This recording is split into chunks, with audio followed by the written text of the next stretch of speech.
ሰላም ጤና ይስጥልኝ። መቀለ ሴንትራል ዛሬ እጅግ አነጋጋሪና አዳዲስ መረጃዎችን ያካተተ የዜና ጥቅል ይዞላችሁ ቀርቧል።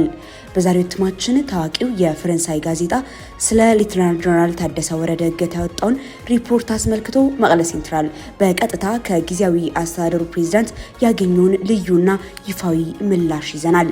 በትግራይ ውስጥ ስለተጀመረው መጠነ ሰፊ የወጣቶች የግዳጅ ምልመላ የሲቪል ማህበረሰቡና የተቃዋሚ ፓርቲዎች ያወጡት አስቸኳይ መግለጫ ምን ይላል? በተጨማሪም በሀገር ውስጥ የኢትዮጵያ አየር መንገድ ዛሬ ያስመረቀው አዲሱ ስትራቴጂካዊ መዳረሻና የአዲስ አበባ ከንቲባ አዳነች አቤቤ ስለ አዲስ አበባና ኦሮሚያ ልዩ ጥቅም ዙሪያ የሰጡት አዲስ መግለጫ ምን ዝርዝር ነገሮችን ይዟል? በተባበሩት አረብ ኤምሬቶችና በሱዳን ጦርነት ዙሪያ ሂውማን ራይትስ ዎች ዛሬ ያወጣው የምርመራ ሪፖርትና ሌሎች አዳዲስ መረጃዎችን ይዘናል። አብራችሁን ዝለቁ። ባለፉት ጥቂት ቀናት ታዋቂው የፈረንሳይ ጋዜጣ አፍሪካን ኢንተለጀንስ የራሱን ምንጮች ዋቢ በማድረግ ባወጣው መረጃ ሌተናል ጀነራል ታደሰ ወረደ ከመቀለ እንዳይወጡና እንዳይንቀሳቀሱ በቁም እስረኝነት ታግተው እንደሚገኙ መዘገቡ ይታወሳል። ጋዜጣው አክሎም ይህ እገዳ የተጣለው ሌተናል ጀነራል ጻድቃን ገብረትንሳኤና አቶ ጌታቸው ረዳ ባለፈው ሳምንት በአዲስ አበባ ምክር ቤት መመስረታቸውን ተከትሎ ጀነራል ታደሰ ወደ አዲስ አበባ ኮብልለው ከአዲሱ ምክር ቤት ጋር እንዳይቀላቀሉና እጃቸው ላይ ያሉ የውስጥ ስልታዊ ሚስጥሮች እንዳያወጡ ለመከላከል ነው በሚል ማብራሪያ ሰጥቶበታል።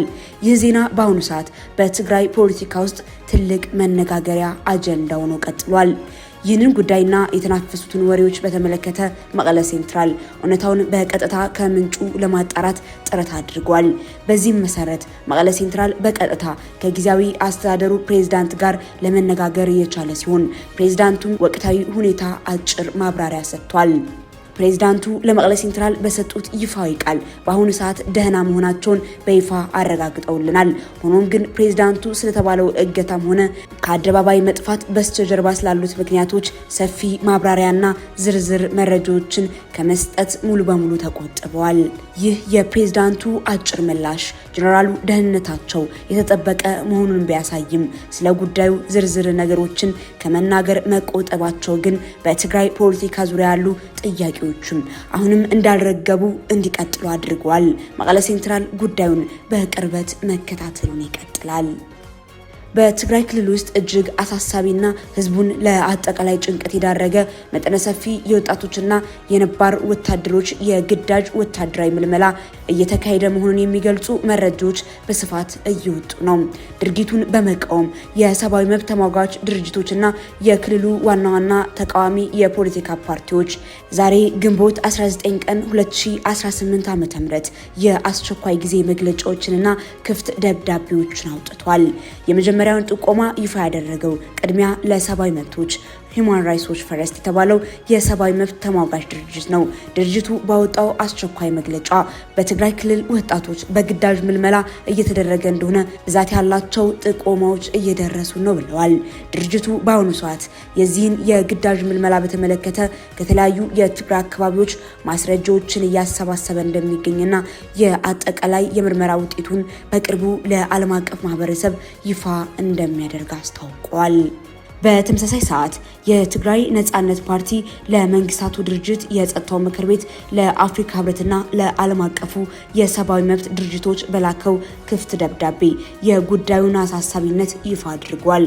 ፓርቲው በወጣው መግለጫ ህወሓትና ተባባሪ የጦር ኃይሎች በትግራይ ወጣቶች ላይ ያለ ፍላጎታቸው እጅግ ጨካኝ የሆነ የግዳጅ ምልመላ ዘመቻ መክፈታቸውን ገልጿል።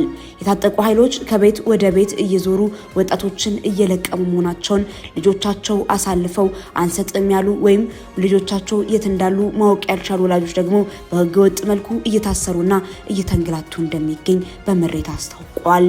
ፓርቲው አክሎም የትግራይ ህዝብ በፌዴራል መንግስቱ በህወሓት ቡድኖችና በኤርትራ መንግስት መካከል ለሚደረግ የፖለቲካ ቁማር ታጋች ሆኗል ሲል ከሷል።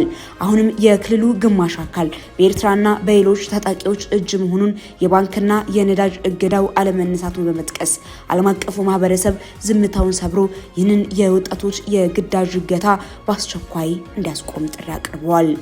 በሌላ በኩል የሳልሳይ ወያነ ትግራይ ሳውት ብሔራዊ መሪነት ለተከታታይ 3 ቀናት ካደረገው አስቸኳይ ስብሰባ በኋላ ትላንት መግለጫ አውጥተዋል።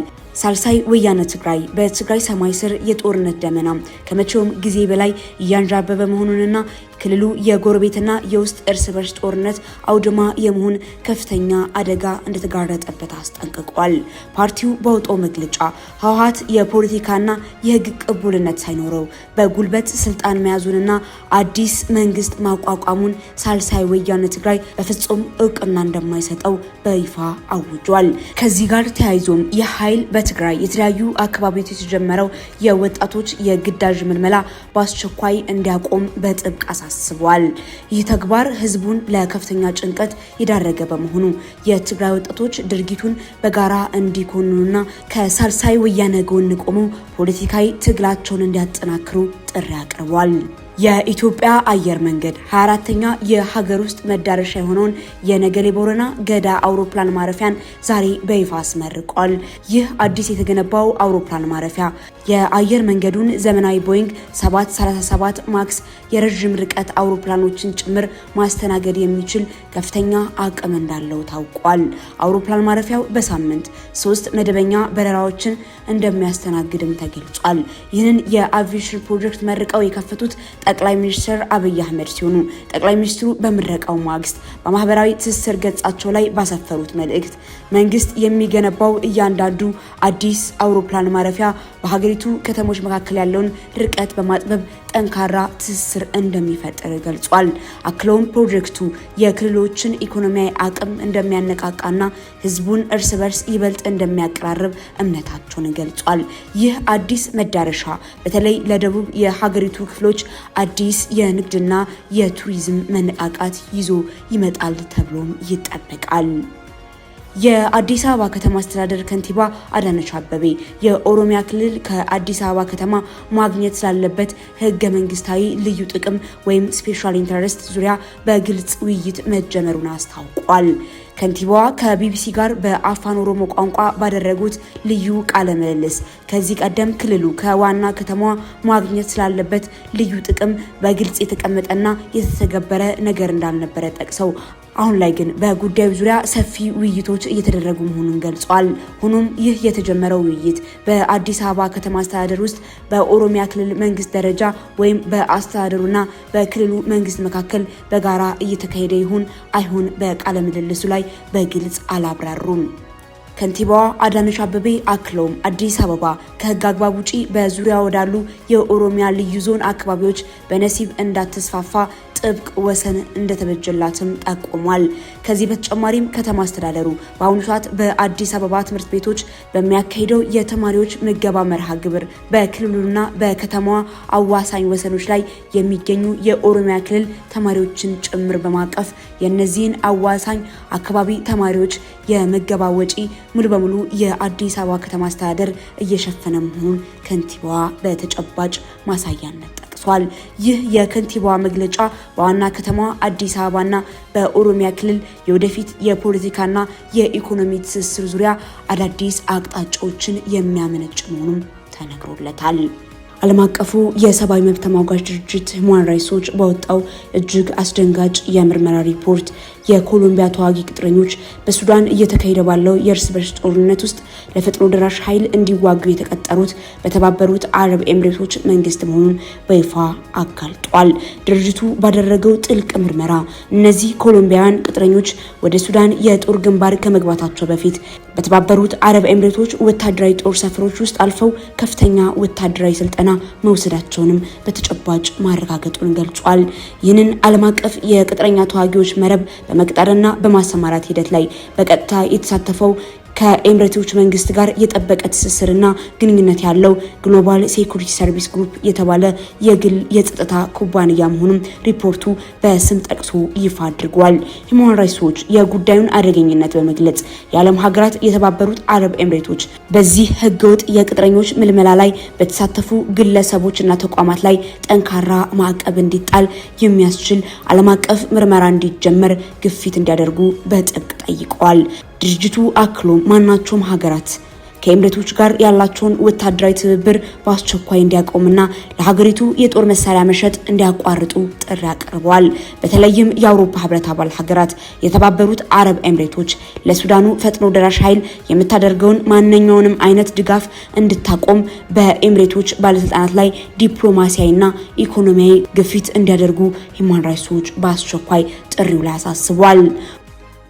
ውድ አድማጭ ተመልካቾቻችን ለዛሬ ያዘጋጀንላችሁ አበይት መረጃዎች እነዚህ ነበሩ። በወቅታዊ የትግራይና የቀጠናው ጉዳዮች ላይ ያላችሁን አስተያየት በኮሜንት መስጫው ላይ እንድታጋሩን እንጋብዛችኋለን። የምናቀርባቸው መረጃዎች በፍጥነት እንዲደርሷችሁ የዩቲዩብ ቻናላችንን ሰብስክራይብ ማድረጋችሁንና የደወል ምልክቷን መጫናችሁን አትርሱ። እንዲሁም በቴሌግራምና በፌስቡክ ገጾቻችን ቤተሰብ በመሆን ትኩስ መረጃዎችን በየሰዓቱ መከታተል ትችላላችሁ። ስላዳመጣችሁ እናመሰግናለን። ቸርን ሰንብት። ሰላም